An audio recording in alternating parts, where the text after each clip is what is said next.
invite our special guest speaker, Ms. Tzipi. Ms. Tzipi is a renowned psychology, author, radio and television personality who has won many awards for her books. Her book, Nobody Child, is an autobiographical novel that she was also brought to stage by Tuna Theatre. The exhibition today depicts the long-lasting effects of the Holocaust, and we thought that Ms. Gongro's stories as a daughter of a Holocaust survivor would be a fitting complement to this event. So, please.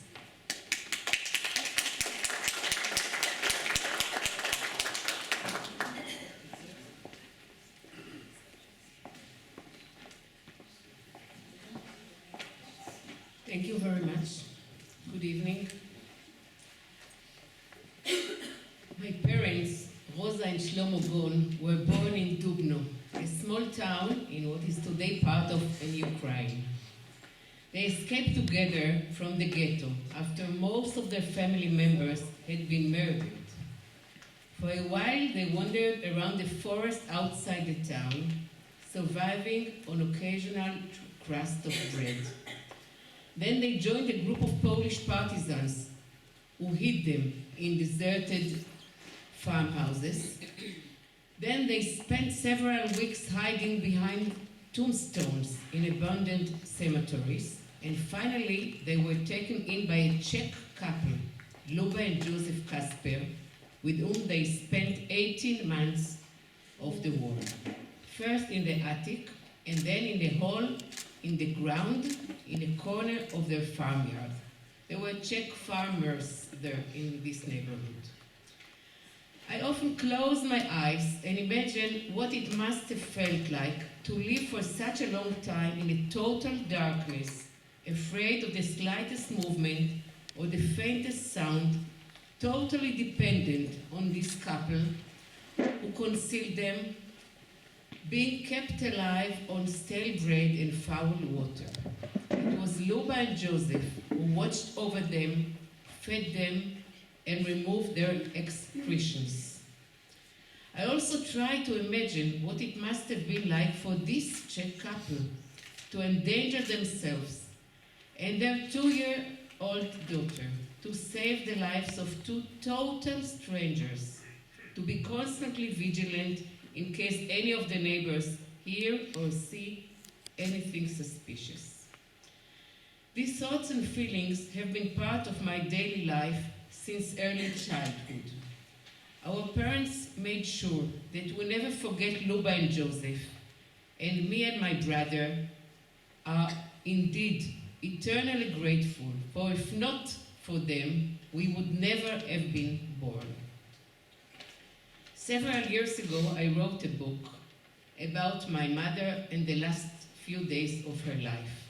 The book is called Nobody's Child, or Nobody's Child Anymore in Hebrew, and I would like to read a short chapter from this book, to read a short chapter to you. This is the book that I wrote that was published here.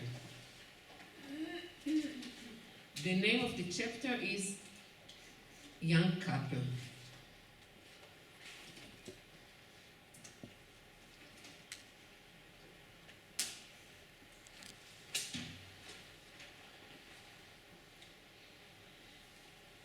The Young Couple is the name of the chapter. Close your eyes, says the facilitator of the workshop for therapists. Relax. Let yourself focus on the most important part of your body. I lie on the mattress, changing my position again and again. I recall that it was just like this, in exactly this fetal position, that my mother chose to pass the long days in the hospital. I wander along the parts of my body from the inside, avoiding my head, stroking my neck and shoulders, scanning the chambers of my heart. Drawn like a magnet to the folds of my belly. The womb, there is no escaping it. For me, the womb is the center of the body. The womb is the center of gravity, the womb as a center of equilibrium, the womb as the part that enables me to fly, the womb as wings. My mother used to say rachmanut, which means compassion, and comes from the same root as rechem, womb in Hebrew. She used to say rachmanut when she wanted to express helplessness, care, and also love. My mother and I had the womb in common. The day I first got my period, the day when I take her to my gynecologist and leave the room when it's time for the examination. I thought I wouldn't be able to have children, she tells me about the months of hiding. I didn't get my period. My teeth fell out too, she said, because she is aware of my embarrassment, and I didn't dare to ask if they slept together. A young couple, the day after their wedding, trapped in forced intimacy with other people, urinating and defecating in a shared chamber pot that alternates as a pot for the potato peels and the leftover pieces of bread. The heel of the bread is called in Hebrew neshika, which also means kiss. When I was a child, neshikat shoah, the Holocaust kiss, is what I call the crust of bread my mother and father passed from mouth to mouth for days then. The way a mother bird feeds its tiny chicks from her beak. They saved the leftover pieces in their faded clothes so that they wouldn't dry out. Saved crumbs for the day Luba Kasper would tell them they should leave. I wonder, did they kiss in that pit? Did they touch each other in that stench? Did they embrace each other? During the Shiv'ah, the 7 days of mourning, Grishka, a friend of them from Dubno, brought me a picture I had never seen before. Right after the war, Mama and Papa are standing on a staircase in their town that was destroyed. Both are very thin, dressed in black, my mother's bulging belly indicating new life. Every time I browse through the album I put together after she died, I'm drawn to this photograph. I wanted to have an abortion, she tells me in a moment of closeness. But Dr. Grinsweit, you know, the Jewish doctor from Dubno, wouldn't hear of it. Too many Jewish babies died. I won't kill another one, he said. And so he saved my brother. At night, I dream that Mama is living in the hospital, almost completely covered up, her hair black, very calm. Papa is sitting on a chair beside her bed, looking just the way he does in the tiny picture hanging on the tree of photos in her living room. Tall, healthy, silent. A turquoise plastic strip is tied around my mother's ankle, and I have to cut it off when the time comes.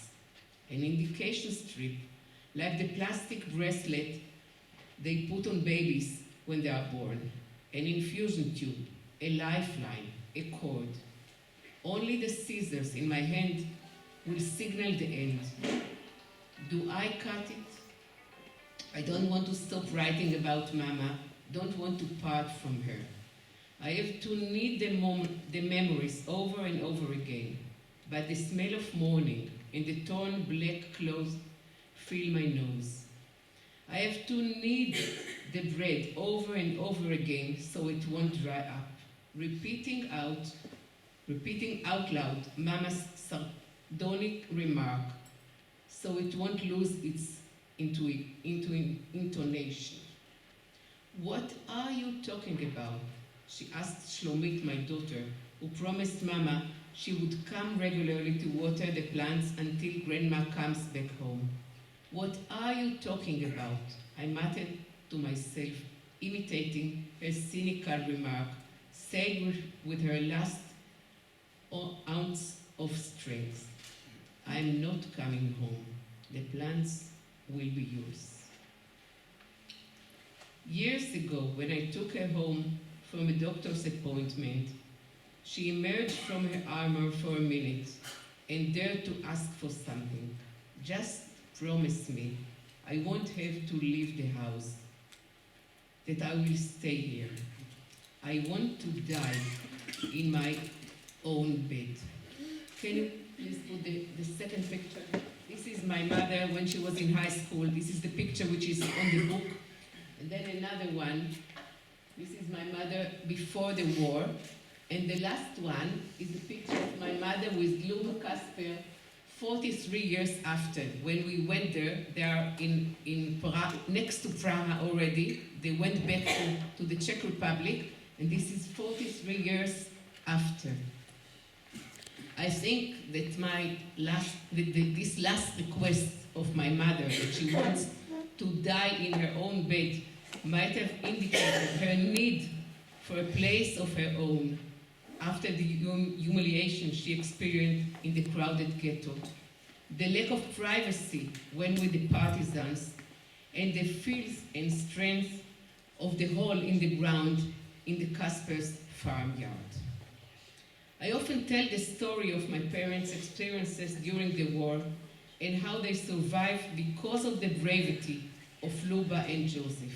I encourage my listeners to imagine themselves sitting in the dark, a dark, stinking hole, listening to the footsteps of the German soldiers patrolling the village, not knowing whether they would still be alive next day.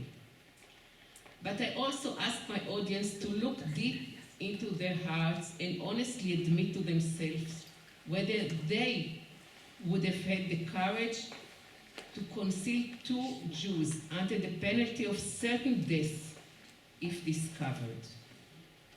I grew up in a loving family. In spite of the harrowing experiences, my parents tried to create a normal environment. But the memory of the Holocaust and that of their 13 murdered relatives was always present. It was like a document written in Braille, where one understands the essence of the story through the empty, silent spaces. There was always a need to excel in every aspect. My mother told us that she was an outstanding student and taught mathematics to students older than herself. She used to say that if not for the war, she would have gone on to higher studies, and who knows what she would have achieved if things had been different. We always had to finish the last morsel of food on our plates because, there we didn't have any food at all. Every day at 1:30 noontime, we listened to the program on the radio, Searching for Relatives. Unlike our friends, we had no grandparents, no extended family. We always accompanied our parents when they participated in the annual memorial service for the 12,000 Jews who once lived in Dubno and were no more. So from my personal experience and from what I've read and studied, the syndrome of second-generation survivors definitely exists. We, the children of the survivors, will never forget our soldiers who risked their lives so that we might live. We will always be aware of the danger of the absolute power. It is so easy to slide down the slippery slope and forget that we are all human. In 5 or 10 years, all those who survived the Holocaust will be gone.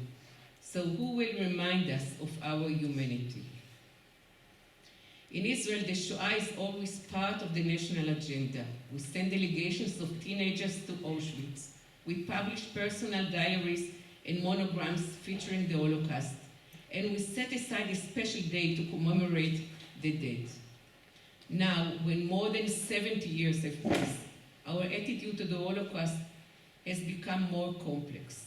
One recognizes the voice of the second generation of victims, but also that of the second generation of those who brought about the Shoah. We also ask ourselves whether the calamity which happened to the Jews is unique, or whether the catastrophe which happened to the Armenians or the murder of 450,000 people in Darfur can be compared to the Holocaust. Today in Israel, the Holocaust has also moved from being a collective experience to a more private one. People no longer talk about the 6 million victims, but prefer telling the personal story of one family or two children. We Jews and the rest of the world in our wake are beginning to realize the universal message of the Holocaust, in spite of those who deny it, and are striving to internalize the important lesson the Shoah has afforded us. Thank you very much.